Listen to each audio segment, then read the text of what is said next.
Hello, Shannon, and welcome to the Dublin Conversations. Would you like to introduce yourself?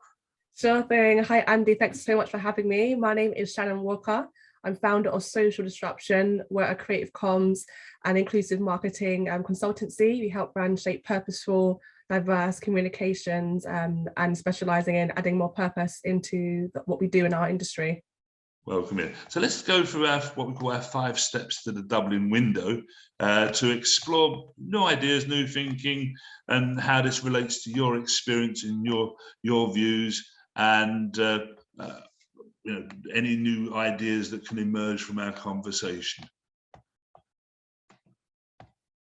So why the Dublin Conversations? Dublin Conversations is addressing the challenge that in our world there's been a paradoxical change of greater fragmentation, convergent, and the old established ideas, advertising, journalism, marketing, public relations, and more, do they need new thinking or replace with better ones?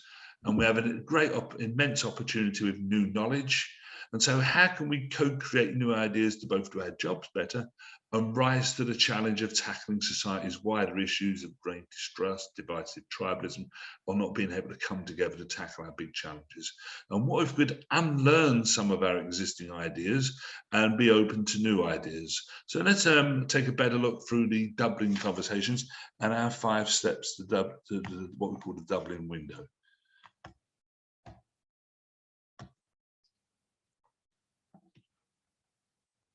So step 1 is that we believe you need to create confidence to be purposeful. So establish ways of seeing the world, a bit like the early astronomers put out their discipline, advertising or public relations at the heart of their universe and try to explain their world in that terms. And we believe actually there's a bigger picture, and that at the heart of the universe is really the idea of confidence, how you need to create confidence to coexist, cooperate or collaborate with others. And you do this by managing the perceptions around your future behaviors, because you need confidence in your consciousness of what you perceive to be reality is a valid reality. You need confidence in who you are, your purpose and purposefulness, confidence in others to help not harm you, and confidence others have in you and your purposefulness, how you help not hurt them. And there's a wider zeitgeist confidence of in business confidence that creates financial success or failure, peace and more. And we believe that confidence is we know of the word and idea, and we need to know a lot more about it. And if you are purposeful, it makes it easier to create confidence by being more coherent and compelling. Any thoughts there, Shannon, on what we shared there? I completely agree. I think even to get buy-in of the concept of purpose, you've got to drive confidence in people, and people often understanding of what you're trying to communicate when you communicate that you're confident in that thing. So purposefulness and confidence definitely go hand in hand. And then our next step was about identifying how, in order to connect with others, influenced by the work of behavioural psychologists such as Professor Daniel Kahneman and others, we're emotionally driven animals, yet 5 key or rules frame what you need to do. So you need to get known and noticed, liked, trusted, front of mind, and being talked about. And Dublin Conversations believes this really sort of potentially frames any campaign, any social interaction that if you work in industry, you need to. And any thoughts about these 5? Was there anything missing there? Anything need to be added, or is there a key dimension within them that, from your experience? I think the interesting thing about these points is that, again, it goes back to confidence, being known and noticed, being liked, being trusted, being talked about. It just builds more confidence. So it kind of goes in hand with what the point you shared before. And the heart of PR really PR and communications, that these talkability and people knowing you are like fundamental to doing great communications. And in your work, I don't know if you're able to illustrate sort of the sort of things you do in your work that sort of maybe achieve some of these things of being talked about and known and noticed and so on. Sure thing. So a recent interesting project we're working on with another agency is for a luxury drinks portfolio. Are completely disrupting the way they work with influencer marketing. It's moving away from hashtag ad, like look at this product, to a more inclusive and more purposeful way of working with creators, where they're actually part of our process. So we can come to them and be like, hey, we've got an idea, what do you guys think? We'd love your expertise on it. Like, we don't just want you to be producers, but we want you to be actually included in the consulting of what we do. And therefore, when you see the content they produce, it's a lot more believable, because we've got a relationship where the creators actually like the people that are PRing the products, and the way they communicate to their audience is a really positive way to ensure that, it's not just, oh, here's something I'm putting in front of you, but here's why you should like it, and here's visibility of it, and here's why you should trust this brand because X, Y, and Z. And I think they help, because they know the business internally, they can help them communicate the purposefulness of what we're trying to do in the program. Yeah, great stuff. And then third, we move on then to the fact that an evolution of what's known as the SO model, that you have what I call 5 opens choices. These are not channels, but choices of how you connect with others. And open stands for own, and own is more than own channels, but your own behaviors, own reputation. Even spending time with someone can be a tool and agency for earning trust. Paid for, which includes things like advertising and anything you have to pay for. Earned, that includes the traditional area of like earned media coverage, but also search engine optimization and word of mouth. A new dimension here of nudge, about how you make it easier, make the choices people have easier to adopt the behaviors or changes you seek. And shared, which is both social and also offline activity as well. So if you need to connect with people, these offer 5 strategic choices, strategic routes. Any thoughts there about any maybe emphasis within this mix of in your own work of how this operates? One thing I often tell clients, I think everyone thinks what they have is great, like your product, your brand is fantastic, which is great. But you've got to think, in this day and age where people are so overwhelmed with choice, it takes, well, 10 years ago, it would have taken people 7 times to see your brand. Whereas now you've got to then communicate so much more meaningfully, because it may take 20 times to see your brand to then engage with it. So therefore, if you're speaking to them on your own channels, then you're also communicating that to them via paid, or you're also doing really meaningful value content that's earned. You're also nudging them, you're sharing with them. I think it enables your content or what you're trying to communicate to be shared to your community or your audience in a much more strategic and thoughtful way. You mentioned about a thoughtful way. Why is that important to not just communicate, but as you say there, in a thoughtful way? What do you mean by that? Well, consumers today are incredibly intelligent. So if your strategy is just sort of like one dimensional, not really much thought behind it, I think people can see. Like, if I see a brand today, I don't see them for another 2 weeks, I'm probably going to forget that brand by the end of that day. Whereas if I see a brand and they've done a beautiful campaign on via influencer marketing, then I see a really compelling paid social, and then again I see them on their own channels, then maybe I see a newsletter because they've seen that they've tracked my cookies or something like that. I'm like, oh, this is like worth my attention almost. And I think that's the way consumers are thinking, like, this brand's taken time to speak to me, so therefore maybe they're worth my attention because of the effort they've put in to use different channels to communicate to me. Yeah. So in a more sort of complex and demanding world, it needs a more integrated and strategic approach there. Definitely. We then move on to step 4, which is, reality is shaped by what's called emergence, and driven by what's called bottom-up rather than top-down change. And a very simple model created by Professor Gareth Loudon of Imperial College London, called the Listen, Connect, Do. So the creative act really consists of a simple task of listen, and that's listening in all senses of eyes, ears, feelings, intuition.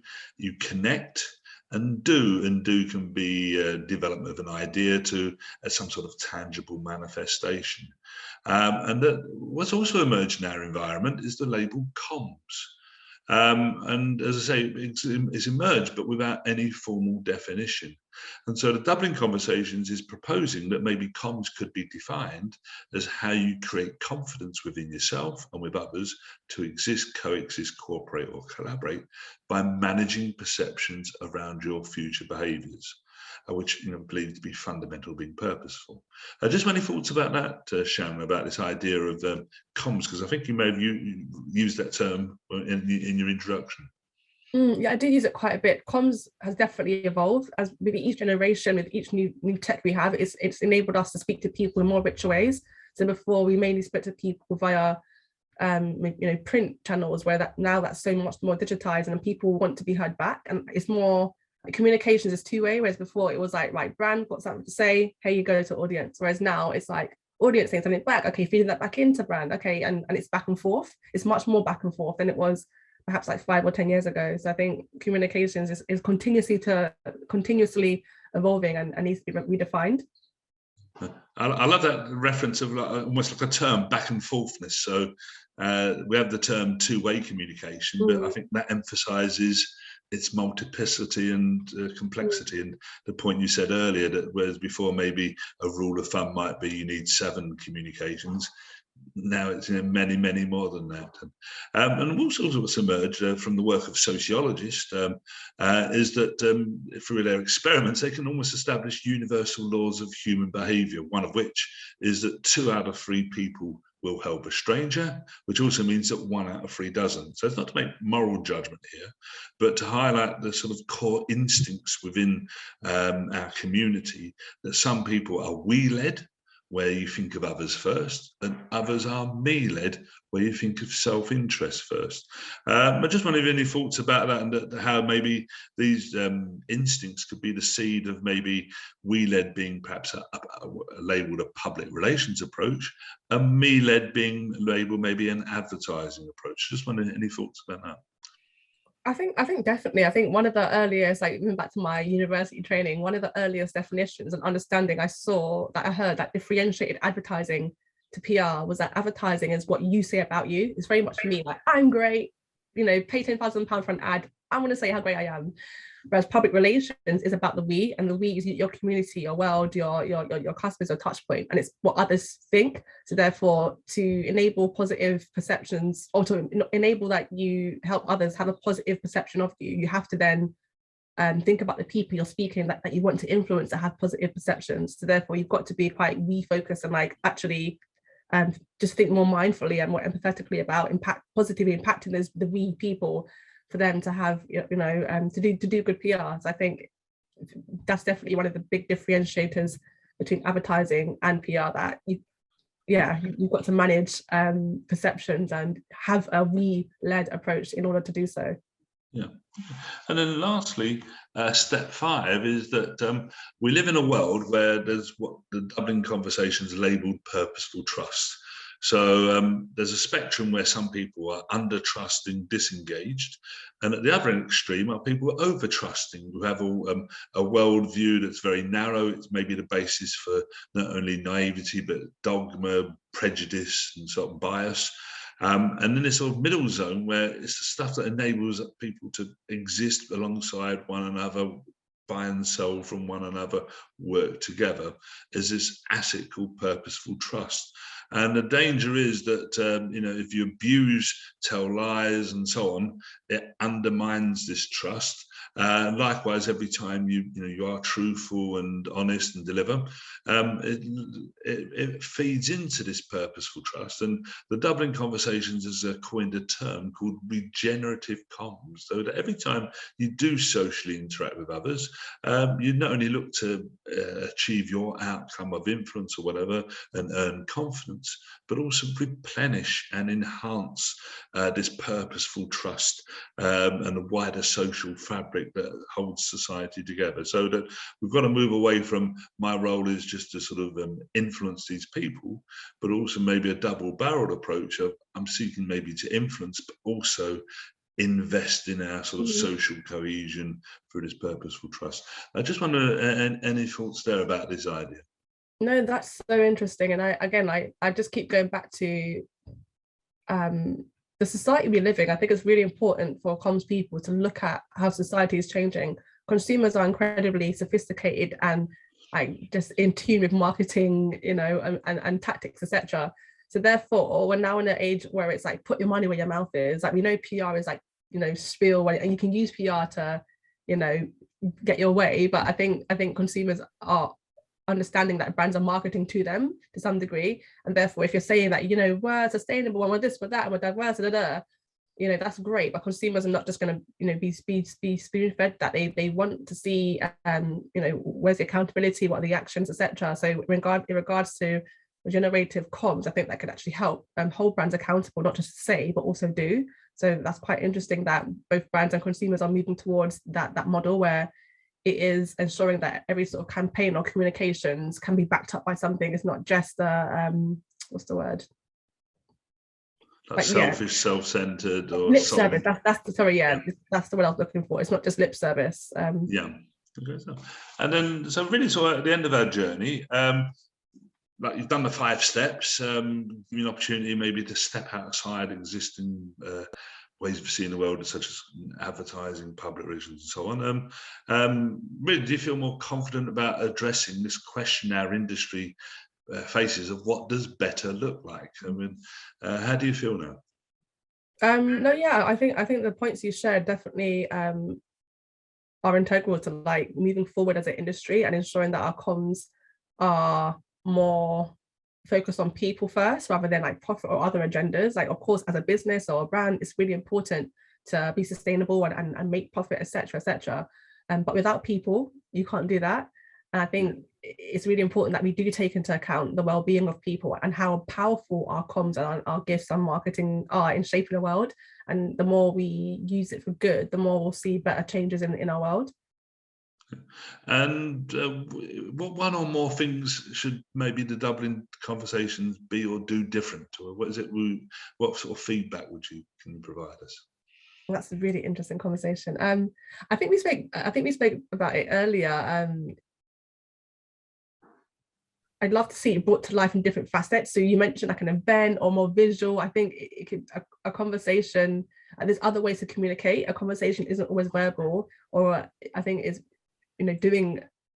having a rich or fresh perspective in regards to making it a panel conversation, or is there a way to visually bring it to life? I think, I think that could be quite cool. And any action steps? So you mentioned there about maybe like more, I can call it creative types of events and so on. And I know, for example, you run panels of. Do you want to just describe briefly that sort of thing that could offer ideas for us? Yeah, of course. Yeah, so we launched a workshop. We've been doing consulting since we launched, but it's never really been out there. It's just we've just done it. So we've with the kind of insights we've got and pain points that we've kind of gauged from our clients, we've now launched as a service called Make Waves. And we just thought it's such a shame just to make it an individual, like one-on-one thing. Like let's actually bring these conversations out to the public. So 2 weeks ago, we did an event at Soho House, the Brixton Studio, called Make Waves, and we got some we got some wave makers in, like a wonderful creative. He was deaf, an amazing guy who's like Black but plus size and male, and you don't often hear from that perspective in a body positive movement. We also got someone mid-50s who had like all grey hair, who wants to disrupt beauty, and we kind of got their different perspectives of how they've made waves, but also how they can inspire the audience to make waves too. So we wanted to kind of give back and like just add to the conversation of like change and doing it in an interesting way that was beyond one-on-one workshops or speaking to a corporate, and making it wider, and also making it two-way where we can ask the audience questions, the audience can ask us questions, and doing it in a really safe space where some things you perhaps don't want to ask or say, you can say in a safe space where everyone's like got the same agenda of like making change and making waves. So you really believe in like the power of conversations to make a difference? Well, 100%. I think even in regards to change and debunking stereotypes, etc., it's about listening and understanding perspectives and having empathy and understanding people's stories. And oftentimes, if you're just taking on board what you see reflected in representations, you don't get to know the people behind them. So it's really important to platform different perspectives to create more understanding, to create more empathy, to create more cultural intelligence. And I mentioned to you, I learned so much on the call, on the panel. It's my good friend Nathan, who is a deaf creative, like just little things like, why can't all comms have closed captionings and other ways that we can be more inclusive or accessible? It just makes your mind think, oh, I can make this more accessible to communities who I haven't thought about really, if I'm honest. And I just think by having a conversation with someone, you're like, thank you for sharing your perspective. I now can do something better as a result of that. So yeah, I do believe by platforming different perspectives and conversations continuously, we can just be more aware and beyond our own kind of, what's the word, tunnel vision sometimes, or echo chambers. So, Shannon, thank you for sharing that. It's been a fascinating conversation, a truly inspiring one. Thank you for joining the Dublin Conversations. Thank you. Thanks so much.